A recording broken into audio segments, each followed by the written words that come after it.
산상수훈의 끝부분인 이 마태복음 7장 후반부에서 예수님께서는 산 위에서 천국의 그 백성들이 어떻게 이 땅을 살아가야 할까, 천국 백성의 도를 가르치신 이후에 이제 산을 내려가야 하는 당신의 제자들을 바라보시며 산 밑에서의 그 삶을 경계하고 있는 말씀입니다.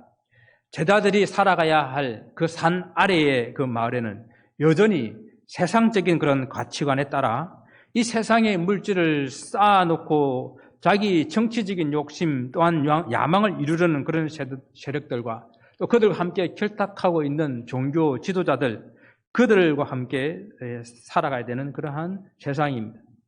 우리가 지난 시간에 예수님께서 산상수훈을 통해서 천국 백성들은 이 땅에서 좁은 문을 바라보고 그리고 좁은 길을 걸어가야 된다라고 말씀을 하셨는데, 세상 사람들은 그냥 넓은 문을 그리고 넓은 길을 가면서 좁은 길을 가고 있는 성도들을 향해서 유혹하고 미혹하고 또한 저들의 말을 듣지 않을 때는 박해하고 핍박하는 그런 세상이라는 것입니다.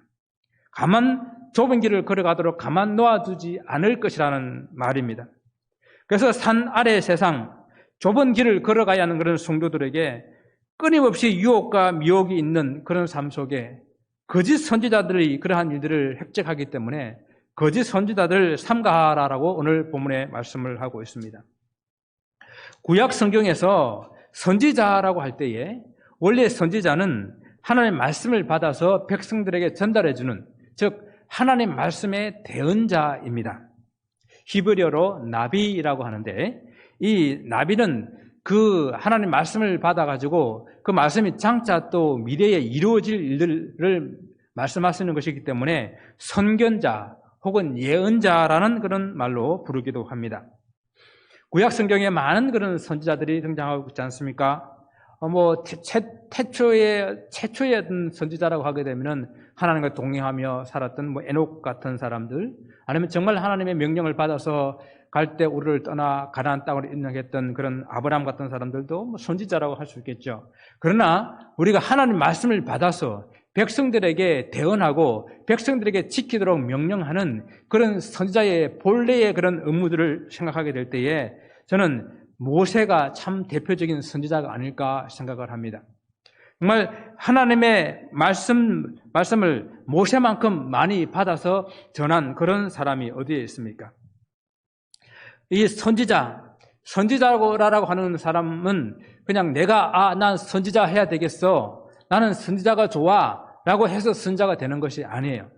하나님께서 부르셔야 되고, 그리고 하나님께서 그 입술에 말씀을 주셔야 선지자가 될 수가 있는 것입니다.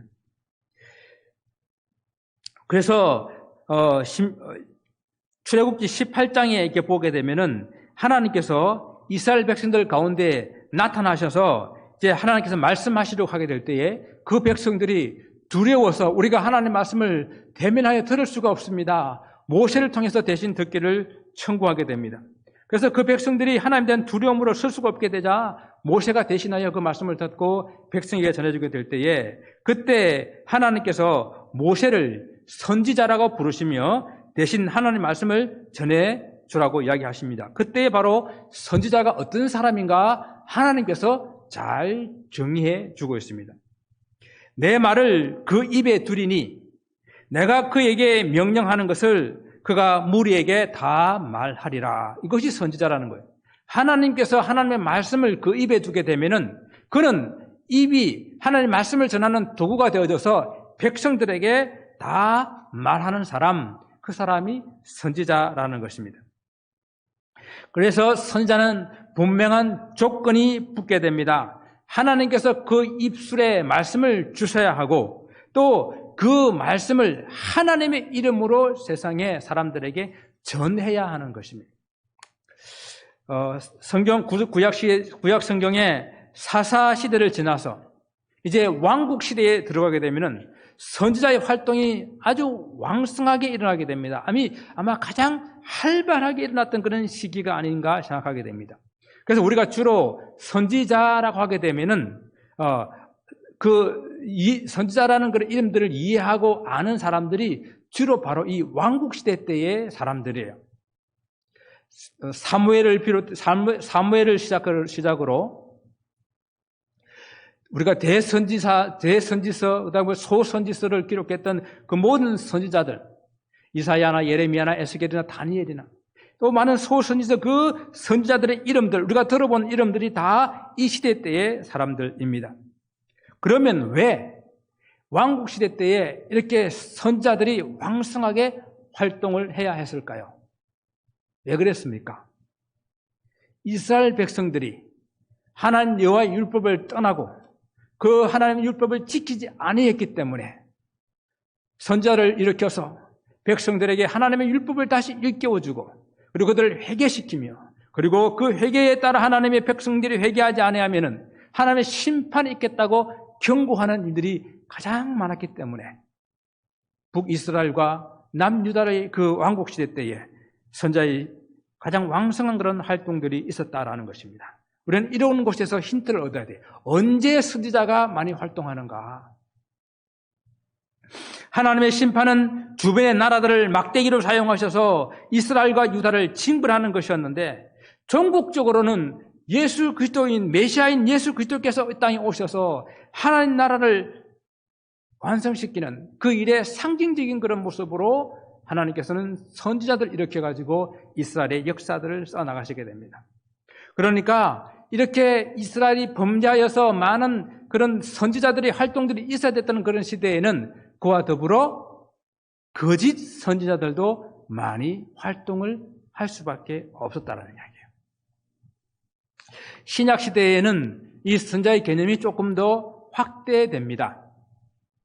구약 시대적인 그런 의미에서의 선지자는 아마 세례 요한이 마지막일 거예요. 그렇죠. 말라기 이후에 약 400년 동안 이 땅에 하나님의 말씀도 이적도 기적도 없었어요. 그런데 다시 하나님의 말씀이 세례 요한에게 선지자인 세례 요한에게 임하게 되었습니다. 세례 요한이 외쳤던 하나님의 말씀이 무엇입니까? 회개하라, 천국이 가까워왔다라고 말하지 않았습니까? 그러니까 구약의 선지자들이 줄기차게 외쳤던 그 말씀, 바로 선지자가 이제 그 메시아가 직접 오게 되었음을 선포하면서 메시아가 오셔서 그 하나님 나라를 이룸으로써 선지자의 사역이 종결되게 되는 거예요. 그러면은 여러분 질문을 하셔야 돼요. 세례 요한 이후에도 선지자들이 나오잖아요. 사도행전에 나오고 바울 서신에 그런 이름들에서 선지자들 이름들이 나옵니다. 이건 어떻게 된 것일까요? 저는 이렇게 이해합니다. 구약 성경은 이미 문서화되어 있었지만은 아직 하나님의 주의 복음이 그리스도의 복음이 성경으로 정립되기 전에 그리고 교회를 통해서 그런 모든 일들이 바로 세워지기 전에 하나님께서는 교회에 선지자적 사명을 가진 사람들을 이렇게 세우셔서 사역하셨던 또 필요한 그런 사역들을 하셨기 때문에 그런 선지자적 사명들을 받은 사람들이 있었다라는 것이죠. 이렇게 하나님께서 교회를 통해서 하나님께서 완성하시고자 하는 그 귀한 사역들이 있었는데 이런 사역들이 왕성하다 보게 되니까 또 어떤 일이 일어나게 됩니까? 거짓 선지자들이 일어나는 거예요. 그리고 하나님의 그런 은사들이 무분별하게 교회 안에서 사용되는 거예요. 그래서 사도 바울은 계속해서 그러한 교회 안에서의 은사들의 문제들, 그런 문제들을 다루면서 이 거짓 선지자들의 개념이 좀 확대돼 가지고 이렇게 불려지게 됩니다. 거짓 형제들, 거짓 사도들, 거짓 교사들, 거짓말하는 자들. 그러니까 이름은 서로 다르지만은 하나님의 교회를 어지럽히고 그리고 성도들을 진리의 길로 가지 못하도록 유혹하고 미혹하는 이런 모든 대상들, 그들을 총칭해서 거짓 선지자들이라고 이렇게 부르게 된 것입니다. 그래서 사도 요한은 이런 일들이 많기 때문에 사랑하는 자들아 영을 다 믿지 말고 오직 영들이 하나님께 속하였나 분별하라. 많은 거짓 선지자가 세상에 나왔습니다라고 경고하고 있습니다. 여러분 그렇다면 거짓 선지자가 어떤 사람들입니까? 구약 성경에서 거짓 선지자라는 그런 단어는 직접적인 단어는 없어요. 하지만 하나님 주신 그 사명을 잘못 감당하게 될 때에 그 선지자에게 주어지는 경고를 통해 가지고 거짓 선지자가 어떤 선자인지 그 정체를 알 수가 있습니다. 이렇게 말씀하십니다. 만일 어떤 선지자가 내가 전하라고 명령하지 아니한 말을 제 마음대로 내 이름으로 전하든지 다른 신들의 이름으로 말하면 그 선자는 죽음을 당하리라. 왜? 그 사람이 바로 거짓 선지자라는 겁니다. 하나님께서 주시지 않은 그 말을 전한다든지 또는 다른 신의 이름으로 말한다든지 하나님의 이름이라고 말하면서도 하나님께 주시지 않은 자기 생각과 자기의 말들을 사람에게 전하는 사람, 그 사람이 바로 거짓 선지자라는 이야기입니다. 신명기 13장에 보게 되면요, 이런 선지자는 혹은 꿈꾸는 자들은 그들이 일어나가지고 이적들을 행해요. 그리고 기사들을 냅니다. 그리고 그들이 한 말들이 이루어져요. 그렇지만 그런 사람들이 현혹되어서 다른 신들을 섬기자 말하는 거짓 선자들의 말을 청종하지 말라라고 경고하고 있어요. 거짓 선자도 신령한 꿈을 꾸고 거짓 선자도 이적과 기사를 일으킵니다. 그들이 한 말들이 이렇게 이루어지는 때도 있습니다. 어떤 때는요, 거짓 선자들이 한 그 말이 더욱더 함적인 것 같고 또 많은 사람들의 공감대를 얻을 수도 있어요. 예레미야 선지자가 하나냐 선지자하고 대결할 때의 그 내용을 한번 여러분 보십시오. 정말 눈물의 선지자 예레미야는 하나님께서 시킨 대로 한 이스라엘 백성들이 범죄함으로 말미암아 그 백성들이 바벨론으로 포로 잡혀갈 것을 이렇게 행위로 보여주게 하기 위해서 목에다가 줄을 메고 그리고 목에다가 나무로 된 멍에를 메고 다니면서 말씀을 전했잖아요. 그러니까 이 하나냐가 이 예레미야를 찾아가고 어떻게 합니까? 예레미야 목에 있는 줄과 그 멍에를 빼앗아서 꺾어버립니다. 그리고 이렇게 예언합니다. 하나님께서는 이스라엘을 지켜줄 것이고 하나님께서는 이스라엘에 평강을 주실 것이고 그리고 이 포로된 백성들 다 돌아올 것이며 이 명예를 이렇게 꺾어버리듯이 하나님께서 바벨론 왕을 꺾어버리실 것이다 라고 예언을 하게 돼요. 여러분, 어느 예언이 더 멋있습니까? 하나냐의 예언이 훨씬 멋있어요. 하나냐의 예언이 정말 백성들의 마음에 그대로 이렇게 흡수됩니다. 그 예언은 듣기 좋고 합리적인 것 같고 또 그대로 이루어지면 너무나 좋을 것 같아요. 예레미야도 그 말에 이렇게 말해요. 아멘. 아멘. 그렇게 나도 이루어졌으면 좋겠습니다. 나도 그렇게 이루어졌으면 그러나 하나님께서 그렇게 말씀하지 않았다는 거예요. 그래서 하나님께서 다시 예레미야에게 예언하십니다. 말씀을 주십니다. 하나냐가 목에 그 나무 멍에를 꺾어버렸는데 다시 새 멍에를 그 목에 메어주시면서 이스라엘 백성들은 이 범죄한 이스라엘 백성들 회개하지 않는 이스라엘 백성들은 반드시 바벨론에 멸망당하고 그들에게 포로가 되어 끌려다가 원하지 않는 다른 신을 섬기며 고생하게 될 것이다 라고 말씀을 하십니다. 거짓 선지자들은 하나님께서 주시지도 않았는데 자기의 생각을 말하거나 아니면 사람들이 듣기 좋아하는 그 이야기를 말합니다.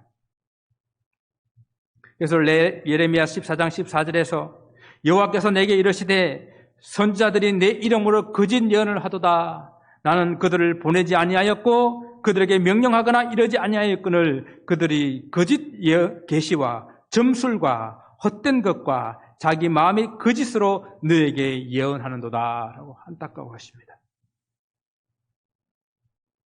또한 거짓 선지자들은 사람들을 미혹하여서 자기 배를 불리는 자기 이익을 채우는 그런 사람들입니다.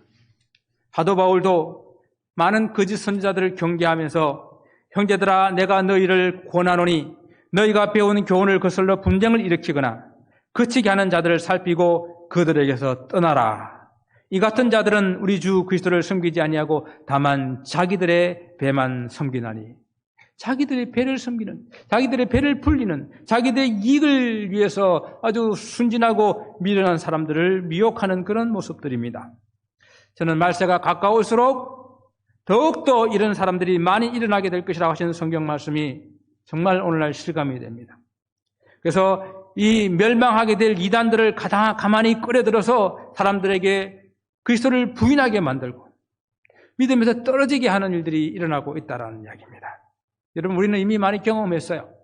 극단적인 그런 종말론을 주장하며 사람들한테 자기 재산을 팔고 삶을 정리하고 그렇게 집단 생활하기를 유혹해놔놓고 그 돈을 가지고 그 사람들은 이 땅에 있는 부동산을 사고 이 땅에 자기들의 재산을 증식시켜 나가는 그런 모습들을 우리는 보지 않았습니까?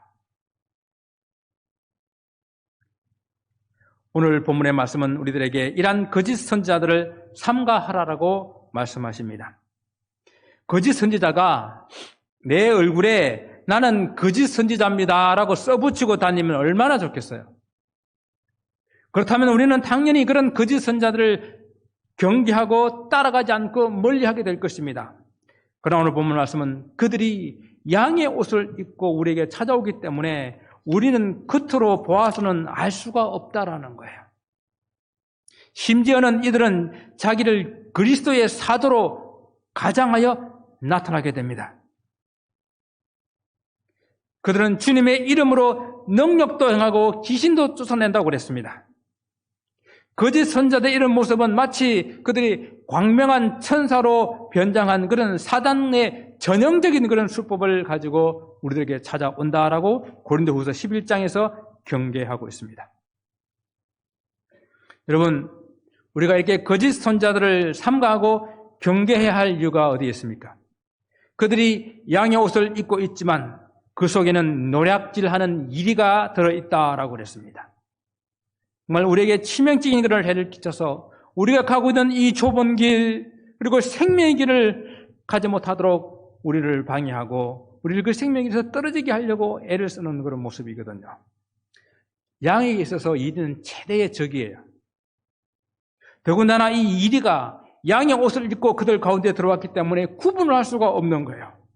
그래서 오늘 본문에 와서는 삼가하라라고 말씀합니다. 삼가한다는 이야기는요, 멀리 한다는 뜻도 있고 조심해야 되는 뜻도 있지만 마음을 단단히 붙잡아라라는 그런 뜻을 가지고 있어요. 정신을 차려야 된다는 이야기죠. 정신을 차리고 근신하여 마음을 붙들고 우리는 살펴봐야 됩니다. 사도 바울이 선교여행을 하다가 이제 밀레도에서 떠나야 될 그런 순간에 에베소 장로들 다 불러놔놓고 마지막 작별 그런 고별 설교를 하는 그 순간에서 그가 간절하게 부탁하는 말씀이 있습니다. 내가 떠난 후에 사나운 이리가 여러분들에게 들어와서 그 양떼들을 아끼지 아니하며 또한 여러분 중에서 제자들을 끌어 자기를 따르게 하려고 어그러진 말을 하는 사람들이 일어날 줄을 내가 아노라. 그러므로 여러분이요, 일깨워 내가 3년이나 밤낮 쉬지 않고 눈물로 각 사람을 훈계하던 것을 잊지 말고 기억해라라고 권면하고 있어요. 여러분, 양의 옷을 입고 우리 가운데 들어와 있다고 한다면 우리가 어떻게 양의 옷을 입고 들어온 이리를 구분할 수가 있습니까? 오늘 성경 말씀 우리에게 뭐라고 말씀하십니까? 열매로 그 나무를 알 수 있다라고 말씀하십니다. 주님께서 산상수훈의 결론의 말씀으로 주신 오늘 본문에서 거짓 선지자들의 양의 옷을 입고 나타나지만 그들의 열매로 그들을 알 수가 있다라고 말씀하셨어요. 나무와 열매를 서로 비유해가지고 가시나무에서 포도를 맺지 못하고 은공키에서 무화과를 딸 수 없다라는 이치를 말씀하는 것입니다. 거짓 선지자들이 양의 옷을 입고 때론 그리스도의 사도처럼 행동하지만은 그들의 본질은 가시나무고 그리고 엉겅퀴 같은 나쁜 나무이기 때문에 본질을 속이는 것은 한계가 있거든요.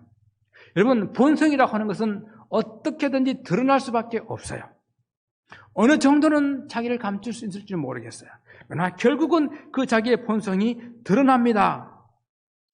이리가 양의 탈을 쓰고 있지만 그 이리가 피냄새를 참지 못하거든요. 사기꾼이 돈 냄새를 기가 막히게 맡는다 그러잖아요.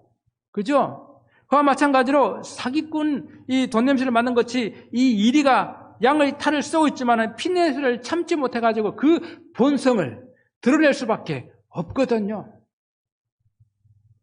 주님께서 거짓 선자들을 일깨어 나쁜 나무와 같다고 하셨습니다.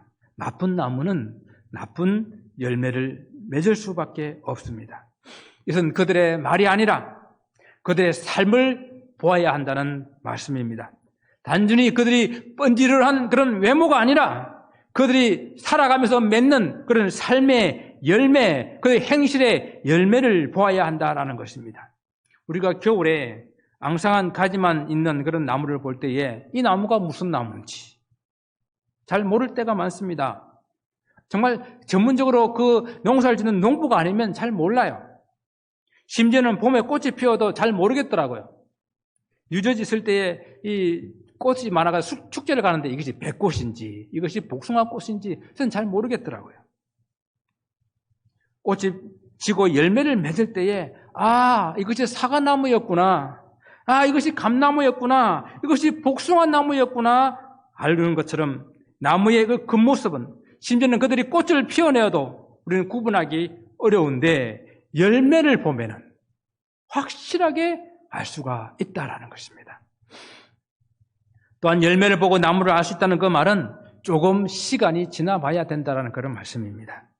처음에 보이는 나무, 그 외모로는 그 나무의 본질을 알 수가 없듯이 거짓 선자들도 처음에는 정말로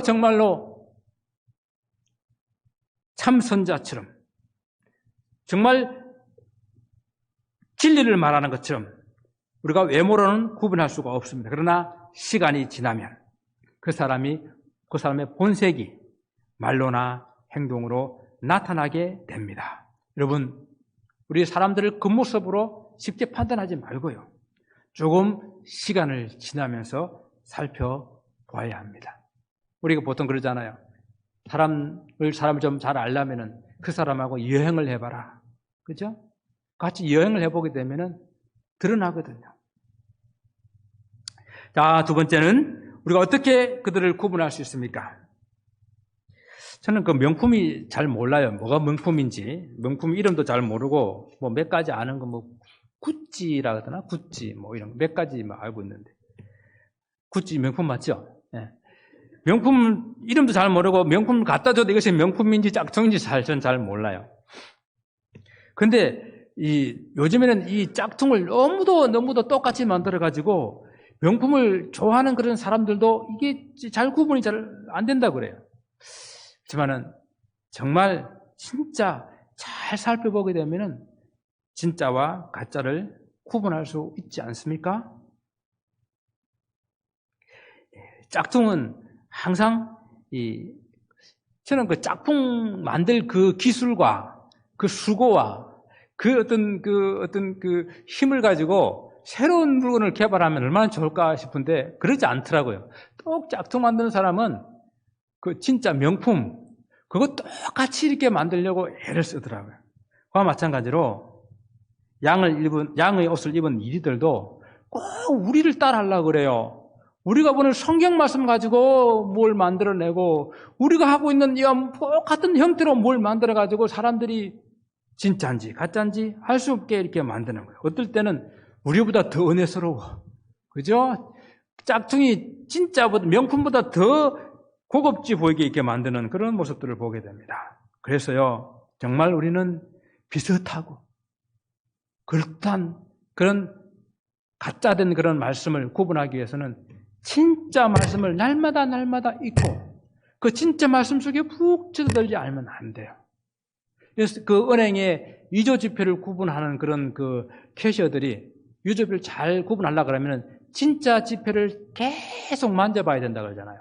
그래서 딱 계속 진짜 진폐를 계속 만지는 사람들은 위패를 딱 만지면 안다 그래요. 그래서 제가 100불 손해봤잖아요. 그죠? 은행 갔더니 이거 가짜라 그래가지고 그냥 뺏어가더라고요. 어떻게 딴 거 해주지도 않고. 그와 마찬가지로 우리는 매일매일 성경 말씀을 깊이 묵상하고 그 말씀대로 살려고 치게 되면은 우리 거짓이 딱 들어오게 될 때에 딱 느끼는 거예요. 딱 깨달아지는 거예요. 이거 아니다. 시편의 기자는 이렇게 말합니다. 하나님 말씀을 그가 얼마나 사랑하든지 내가 주야로 말씀을 묵상하나이다. 여기서 묵상한다는 말이 무슨 말인지 아십니까? 그냥 연불하듯이 중얼중얼 외우는 것이 아니라 대화한다는 뜻이에요. 히브리어 시하라는 뜻입니다. 하나님의 말씀을 가지고 하나님과 계속 대화하는 것, 그것이 묵상하는 거예요. 읽은 말씀을 어떻게 적용할 것인지 하나님께 묻고, 또 하나님 이 말씀을 어떻게 하면 내가 하나님 실천할 수 있습니까? 하나님께 묻고, 성령님의 도움을 구하는, 계속해서 묻고 대답하는 그것이 바로 묵상하는 거예요. 저도 그래서 가끔 싸우는데요. 낯선 길을 찾아가다가 길을 잃어버리면은 물어봐야 되는데 안 물어보고 계속 도는 그런 나쁜 버릇이 있어요. 그죠? 우리는 계속 하나님 앞에 물어봐야 돼요. 말씀을 통해서 계속 하나님께 물어보면 하나님 내가 바른 길을 가고 있습니까? 내가 오늘 하나님 이런 일을 하려고 하는 하나님 어떻습니까? 내가 하나님 말씀을 읽었는데 이것이 하나님 말씀을 어떻게 내 삶 속에 적용할 수 있습니까? 계속 물어보고 대답하고 하는 이것이 시하, 묵상이에요. 이런 묵상이 있게 될 때에 우리는 거짓 선자들을 분별할 수가 있는 것입니다. 거짓 선자들이 쉽게 미혹되는 사람들이 있는 것 같아요. 어떤 사람들이 거짓 선자들에게 쉽게 미혹될까요? 나쁜 나무가 나쁜 열매를 맺는 것은 거짓 선지자뿐만 아니라 거짓 양들에게도 함께 적용되는 것 같아요. 거짓 양이라고 하는 것은 그 나쁜 선지자들이 유혹하게 될 때에 따라가는 성도를 말합니다.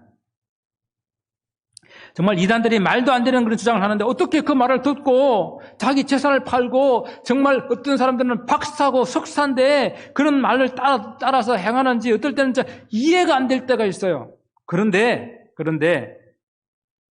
모두 다 그런 것은 아니지만 그런 말을 믿고 따라가는 사람들은 그 마음속에 그런 것을 좋아하는 성향들이 있더라고요. 그런 기적과 체험을 쫓고 세상적인 비관적이고 미신 그리고 어떤 기복적인 물질을 쫓는 그런 사람들이 그런 것으로 유혹하게 될 때에 잘 넘어지더라는 이야기입니다. 예수께서 서기관과 바리새인들을 맹인으로 비유하시면서 이런 말씀하셨잖아요. 그들이 영적인 맹인인 그런 종교 지도자들이 이끌어가는데 따라가는 사람들도 맹인이다.